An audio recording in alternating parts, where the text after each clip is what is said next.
নমস্কার দর্শক বন্ধুরা, দ্য টেক গুরু ইউটিউব চ্যানেলে আপনাদের সকলকে জানাই সাদর আমন্ত্রণ। আমরা এই পর্বে শিখব এক্সেল সফটওয়্যারটি আমরা কি করে মোবাইলের মাধ্যমে ব্যবহার করব। এক্সেল এমন একটি সফটওয়্যার যে সফটওয়্যার দিয়ে সমস্ত রকম কাজ করা যায় এবং এমন কিছু কাজ করা যায় যেগুলো চিন্তার বাইরে।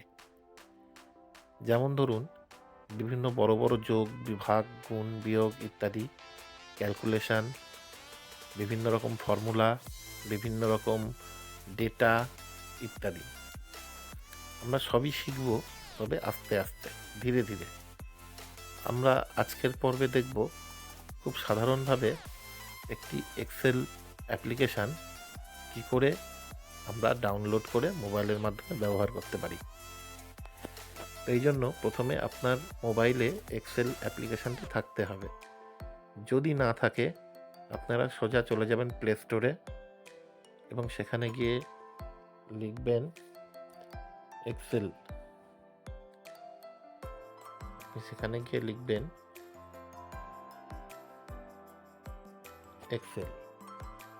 এক্সেল লিখলে পরে সঙ্গে সঙ্গে আপনাকে এক্সেল সফটওয়্যারটি দিয়ে দেবে এবং সেখান থেকে আপনি ডাউনলোড করে নেবেন। যেহেতু আমার মোবাইলে অলরেডি এক্সেল অ্যাপ্লিকেশানটি ডাউনলোড করা আছে, সেহেতু আমি দ্বিতীয়বার ডাউনলোড করছি না। আমি চলে যাচ্ছি মোবাইল স্ক্রিনে। সবার প্রথমে আমি এক্সেল অ্যাপ্লিকেশানটি ওপেন করছি। দেখুন, এক্সেল অ্যাপ্লিকেশানটি ওপেন করার সঙ্গে সঙ্গে আপনি এরকম একটা ইন্টারফেস পাবেন। যেহেতু আমার এখানে পূর্ববর্তী দুটো ফাইল ক্রিয়েট করা আছে, সেই জন্য ফাইলগুলোর নাম এখানে শো করছে, আদারওয়াইজ এই জায়গাটি ব্ল্যাঙ্ক পাবেন। আমরা সোজা চলে যাব ওপরে ডান দিকের এই প্লাস বটনটিতে। এই প্লাস বটনটিতে একটি ক্লিক করলে এখানে আপনাকে একটি ব্ল্যাঙ্ক ওয়ার্কবুক দেবে এবং সেই ওয়ার্কবুকটিতে আমাদের ক্লিক করে দিতে হবে। এই যে খুলে গেল আমাদের এক্সেলের ওয়ার্কবুক। এইখানে আমরা এক্সেলের যাবতীয় কাজ করব। তো বন্ধুরা, এক্সেলের সম্পর্কে আমরা একটি ছোট্ট করে পরিচিত হই। দেখুন, ওপরে ABCD করে যে জায়গাগুলো লেখা রয়েছে, এই যে লম্বা যে জায়গাগুলো, এগুলোকে আমরা বলি হচ্ছে কলাম। এবং 1 2 3 4 5 6 7 8 করে যে নাম্বারিং করা রয়েছে এবং পাশাপাশি যে জায়গাগুলি, এগুলোকে আমরা বলি একটি রো।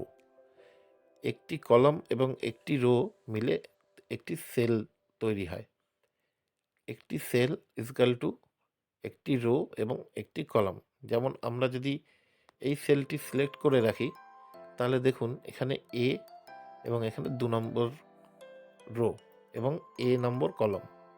তাহলে এই সেলটির নাম হবে A2। ঠিক আছে, এইভাবে প্রত্যেকটা সেলের আলাদা আলাদা নাম রয়েছে। তো আমরা এখন ফার্স্ট থেকে শুরু করি। প্রথমে কিছু লেখার চেষ্টা করি। এখানে আমরা প্রথম সেলটিকে সিলেক্ট করে নিই। প্রথম সেলটিকে সিলেক্ট করে নিয়ে আমরা এখানে কিছু লিখব। লিখতে গেলে আপনি যদি এখানে ক্লিক করেন, এখানে অনেকগুলি অপশান পাবেন। এই অপশানগুলি আমরা ধীরে ধীরে জানব, তবে তার আগে কিছু লেখার আগে চেষ্টা করে নিই। যেমন এখানে ক্লিক করার পরে চলে আসবো নিচে এই জায়গাটিতে। এইখানে আমি নিজের নাম, ধরুন আমি নিজের নাম লিখলাম।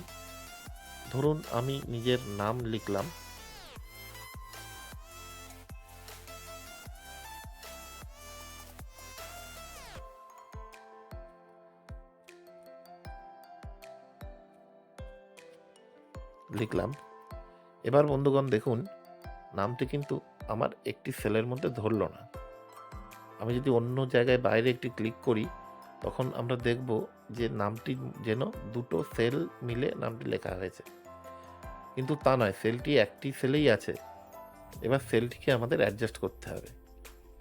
অ্যাডজাস্ট করার জন্য আমরা ফার্স্ট সেলে চলে যাব। ফার্স্ট সেলে ক্লিক করব। দেখুন নামটি সেল থেকে বেরিয়ে আছে। এইবার আমাদের পাশাপাশি অ্যাডজাস্ট করতে হবে। সেই জন্য আমরা চলে যাব কলমের উপর একটি ক্লিক করব। যেমন এখানে প্রথম কলম A, এর জন্য এতে আমরা একটি ক্লিক করলাম। ক্লিক করার পরে দেখুন এর পাশে দুটি সাদা দাগ আছে। সেই সাদা দাগ দুটি ধরে আমরা এই কলমটিকে জাস্ট টেনে দেব। ব্যাস, আপনার লেখাটি আপনার সেলে ফিট করে গেল। এরকম করে আমরা পরপর লিখে যেতে পারি। তো আমরা এইভাবে কলমও আমরা ফিট করতে পারি। যদি কলম ফিট করতে হয়, কলমটিকে সিলেক্ট করে আপনি সেই সাদা দাগ দুটি ধরে নিচের দিকে টানবেন, কলমটি চওড়া হয়ে যাবে, এই রোটি চওড়া হয়ে যাবে, সরি, রোটি ধরে আপনারা নিচের দিকে টানবেন, রোটি চওড়া হয়ে যাবে। সেম একইভাবে আমরা রো সিলেক্ট করতে পারি, রোকেও বড় করতে পারি। এই দেখুন যে 1 নম্বর রো আমরা সিলেক্ট করেছি, এই 1 নম্বর রোয়ের নিচের দিকে, এই 1 নম্বর রোয়ের নিচের দিকে সাদা দুটি দাগ রয়েছে। এই সাদা দাগ দুটি ধরে জাস্ট রোটিকে নিচের দিকে টেনে দেবেন, তাহলে দেখবেন রোটিও বড় হয়ে গেছে। অর্থাৎ আমরা এইভাবে রো বা কলম ছোট বড় করতে পারি।